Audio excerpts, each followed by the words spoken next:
Yes guys, so panibagong vlog na naman for today.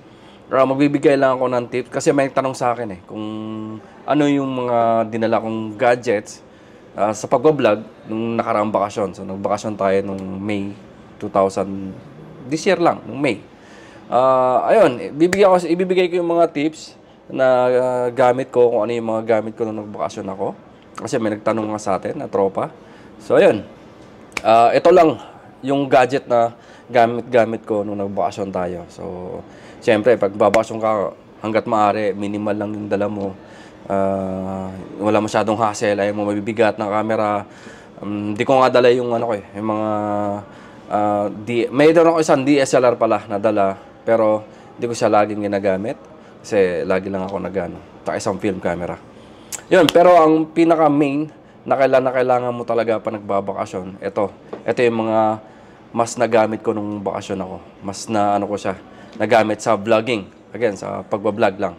So, ayan, unahin natin sa action camera. Itong action camera na to, ginamit ko siya sa pagmumotor.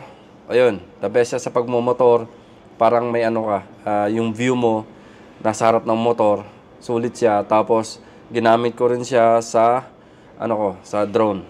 Nilagay ko siya sa drone para mas wider yung shot natin at maganda yung view ng angulo niya. Ito yung DJI Action 2. Ayan. Ito siya, yung DJI Action 2. Ito yung mismong battery. Meron akong dalawang extra battery na may memory card. Ayan, nakasalpak na agad dyan yung memory card sa battery niya. Tapos ito mismo yung ating camera. So napakaliit niya guys. Nilalagay ko siya rito sa dibdib. Meron tayong magnetic na parang kwintas na may magnetic. Yun, nakalagay siya dito habang nagmumotor ka. And ko na lang yung mga video na kuha ko nito habang nagmumotor. Tapos nilagay din natin sa drone, di ba? Napakaganda, napakasulit ng ng bakasyon mo kung meron ka ganito at yun, pagmumotor. Masulit pa siguro kung may GoPro, kaso wala tayong GoPro. So sunod siguro magdadala tayo para sa mga underwater natin. Yun. Unang-una sa list, itong DJI Action 2. Ayan nga, napakasulit niya kasi talagang the best sa pagmumotor. Yan. Sunod, ayan, ito number 1 natin. Tatlo lang talaga ang pinaka nagamit natin ng bakasyon. Yung DJI Avata natin.